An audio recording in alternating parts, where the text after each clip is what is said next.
دنیا بھر میں ہیرے برآمد کرنے والے ممالک میں اسرائیل 5ویں نمبر پر ہے، جبکہ آپ کو یہ جان کر بھی حیرت ہوگی کہ تل ابیب اسرائیل میں ہیرے کے ذخائر موجود ہی نہیں۔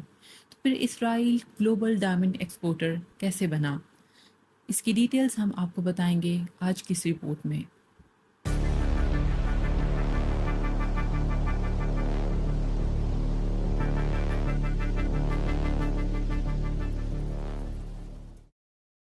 السلام علیکم، بسم اللہ الرحمن الرحیم، الصلاۃ والسلام علی سید الانبیاء والمرسلین۔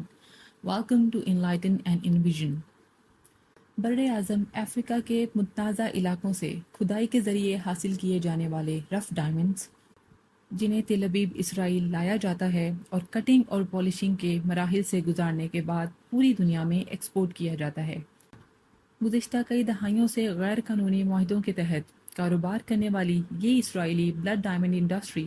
نہ صرف انسانی حقوق کی خلاف ورزیوں میں ملوث ہے، بلکہ جن ممالک سے یہ بلڈ ڈائمنڈز حاصل کیے جاتے ہیں وہاں کئی مسلح بغاوت کی تحریکوں کی مالی معاونت میں بھی ملوث ہے۔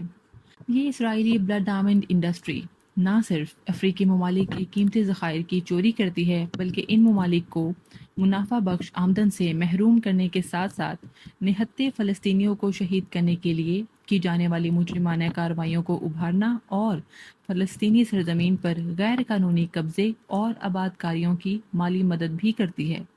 ہیرے اور دیگر قیمتی جیم سٹونز بھی اسرائیلی برآمدات میں شامل ہیں۔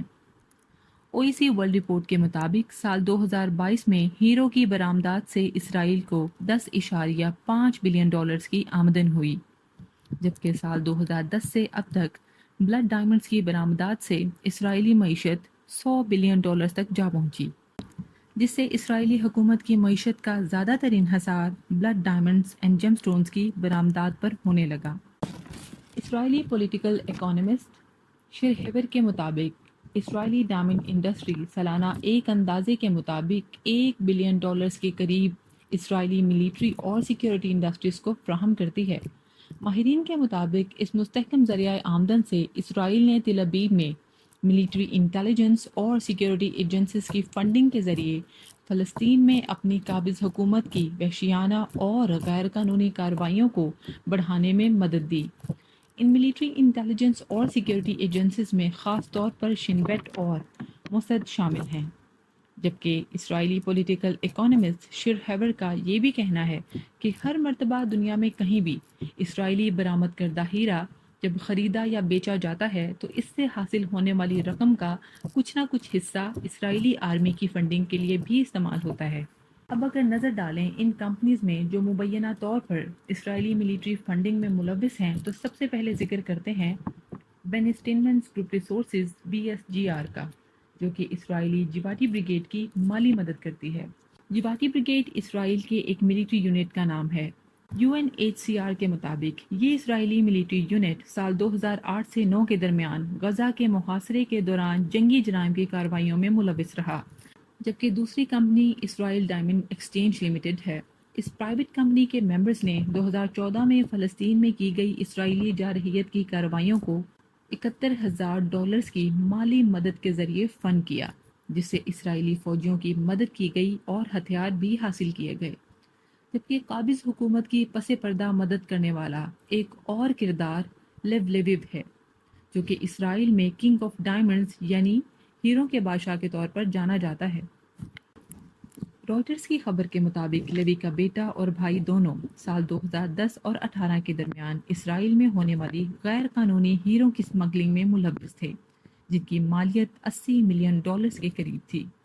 جبکہ 2016 میں لیوی کے خلاف امریکی فلسطینی کی جانب سے درج کرائے جانے والے مقدمے کے تحت یہ کہا گیا کہ لیوی نے اسرائیل میں غیر قانونی آباد کاریوں کی تعمیرات میں استعمال کے لیے $34 بلین کے ذریعے فنڈنگ کی۔ اور اب آپ کو بتائیں گے اسرائیل کی افریقہ میں لوٹ مار کے احوال سے متعلق۔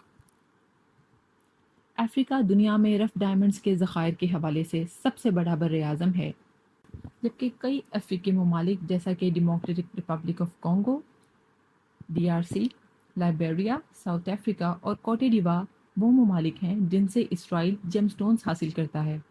جبکہ ان ممالک میں ڈائمنڈز کے حصول کے لیے کی گئی کارروائیاں، جن میں جھڑپیں اور پرتشدد واقعات بھی ہوئے، ہزاروں لوگوں کی جانیں گئیں۔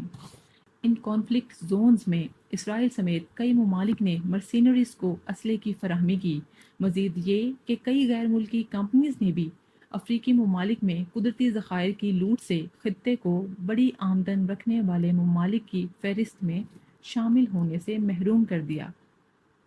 مثال کے طور پر ڈیموکریٹک ریپبلک آف کانگو کی بات کریں تو یو این کی ایک رپورٹ کے مطابق سال 2001 میں ایک اسرائیلی مائننگ میگنیٹ جس کا نام ڈین گٹلر ہے، اس نے اس وقت کے کانگولیز پریزیڈنٹ لورٹ ڈیزائر کیبلا کے ساتھ ایک معاہدہ کیا۔ اس معاہدے کے تحت ڈی آر سی کی ہیروں کی مارکیٹ کا کنٹرول حاصل کیا گیا۔ رپورٹ کے مطابق گٹلر کی اس اجارہ داری کی وجہ سے غیر قانونی اسمگلنگ میں اضافہ ہوا، جس نے ڈی آر سی کو تقریباً $371 بلین کے مالی خسارے سے دوچار کیا، جبکہ گٹلر رائلٹی پیمنٹس کے ذریعے ابھی تک منافع کما رہا ہے۔ یو این رپورٹ کے مطابق 2009 میں بھی اسرائیل کو کوٹے دیوا میں غیر قانونی کاروباری سرگرمیوں میں ملوث قرار دیا گیا،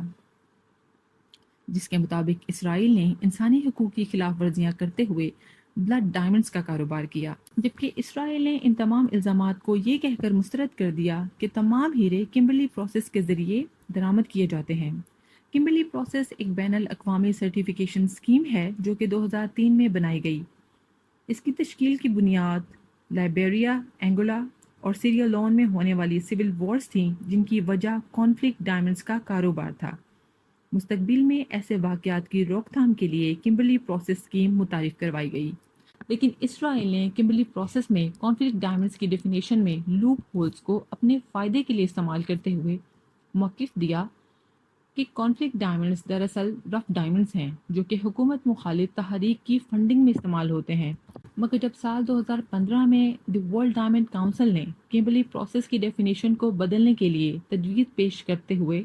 انسانی حقوق کی خلاف ورزیوں کا ارتکاب کر کے حاصل کیے گئے ڈائمنڈز کو بھی کانفلکٹ ڈائمنڈز میں شامل کرنے کا کہا، تو اسرائیل کی جانب سے اس ترمیم کو تباہ کن قرار دے کر ماننے سے انکار کر دیا گیا۔ دنیا میں ہیرے کے کاروبار سے منسلک بڑے نام دعویٰ تو کرتے ہیں کہ وہ ذمہ دارانہ طور پر کانفلکٹ فری ڈائمنڈز کے ذریعے ہی کاروبار کرتے ہیں، جبکہ اسرائیل کا یہ کاروباری سفر نمایاں حد تک مشکوک ہے۔